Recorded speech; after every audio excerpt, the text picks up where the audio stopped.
KT, gotcha. Can you hear me? Yes, sir. Awesome. Let's get it rolling here. We'll start with a question from James Cropia. KT, we hear from Coach DeRuyter that some terminology is being held over from the previous defense, make things a little easier on you guys. Some stuff is changing. From your perspective, how much is change? How much is similar? And can you describe for me just the differences in the joker position for you compared to what you were doing before? Are you more wide 6, wide 9 now than you were before as a D end, or is there a lot of crossover? Well, first, I think I've transitioned more into an outside linebacker. I'm not so much a DN. For me personally, well, really the whole room, no one's putting a hand in the dirt anymore, even though, half of us weren't in the first place. But now we're all pretty much standing up wide 9s. I think the biggest changes are that we it's more about getting the job done. And it's more about, we get a little bit more freedom on how we can play certain techniques, but still lining up in the same position and making it look different. Like I could play the inside from the outside, or I could still play the outside.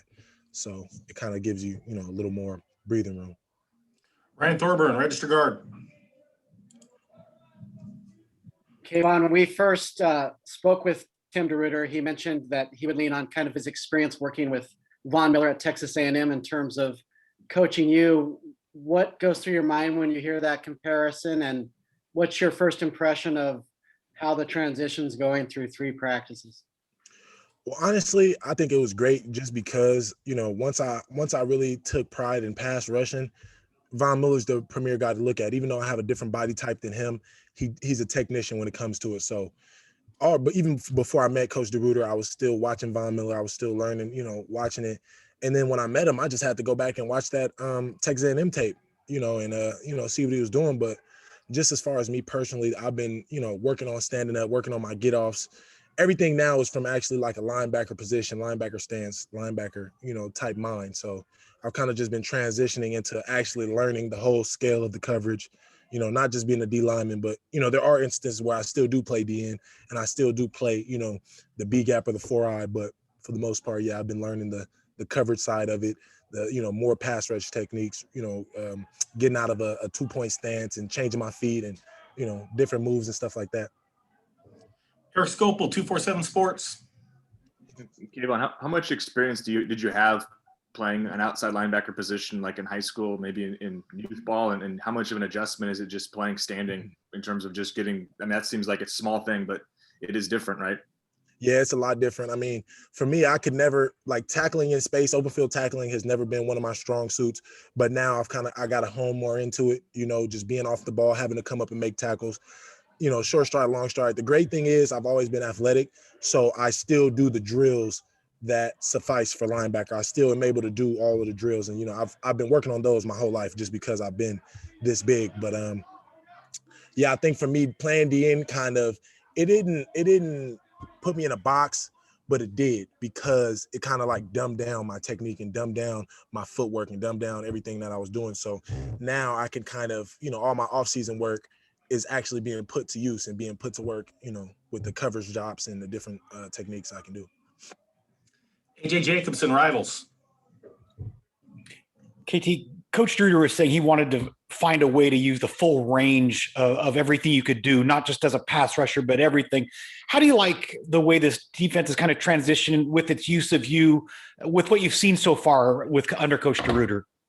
I mean, Coach DeRuyter does have a great plan in place. One of my goals is to try to win the Heisman. So he honestly just puts me in more positions to make plays. And a lot of guys, honestly, not just me, but, we're in position to actually make plays. So now, versus the last 2 years, you probably would have never seen me catch a pick, but, that time is coming, just with the coverage and with being able to bang verticals and run with guys and man a tight end and, play coverage and cover a lot of ground. So, I'm really become, kind of like the glue, really, I'm like the bigger Jamal Hill, honestly. Andrew Hobner, KZI. Yeah, Kayvon, earlier you just mentioned that, you have a little bit more freedom to kind of operate and work at your own discretion. How have you just been kind of honing the mental side of that to make sure that, the moves you make are the right moves, or when you are deciding to do something at yours while you're on the field?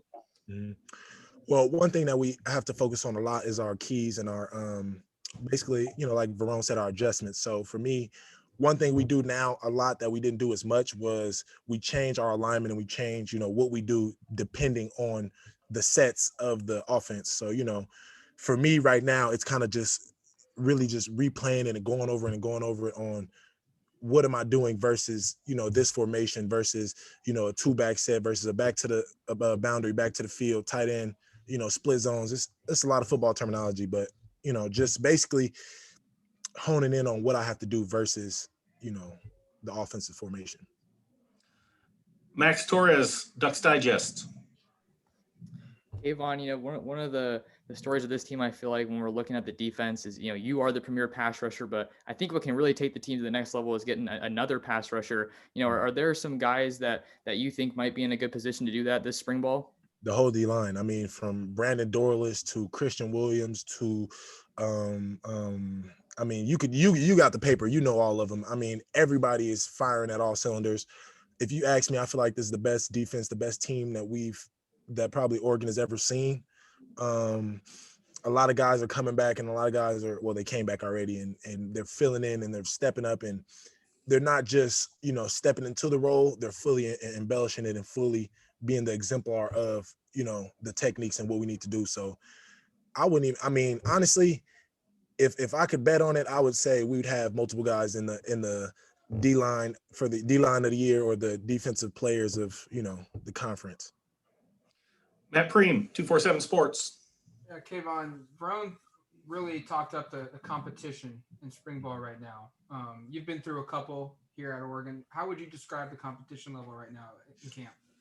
I mean, I feel like now it's a lot more technical and it's a lot more, there's a difference between rah-rah and hype and all of that and actual competition, So, I mean, from the levels of the ones, the twos, and the threes on defense, there's a competition with just the defense in itself.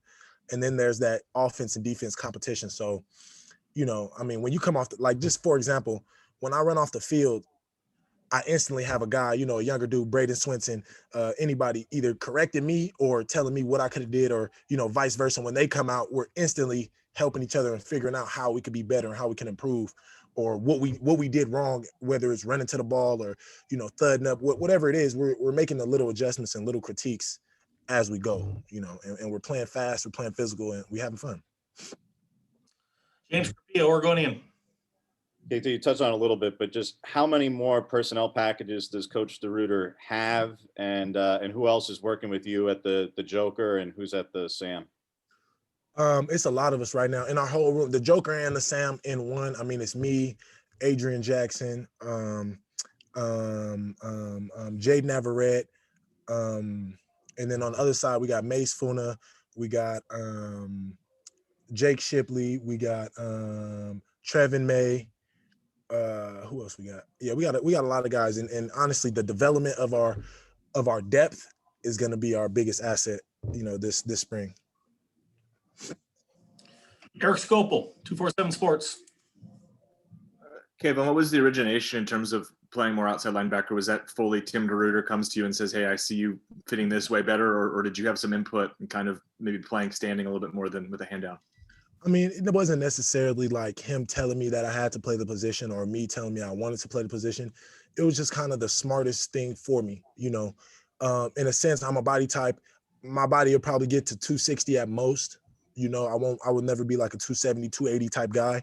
So it'll just be smarter, and I'm more explosive. It'll just be smarter for me to be versatile and to play the edge. And honestly, who wouldn't want to play the edge? If you could give me any position, this is what I want to do, just because it's like you have the most impact on the game.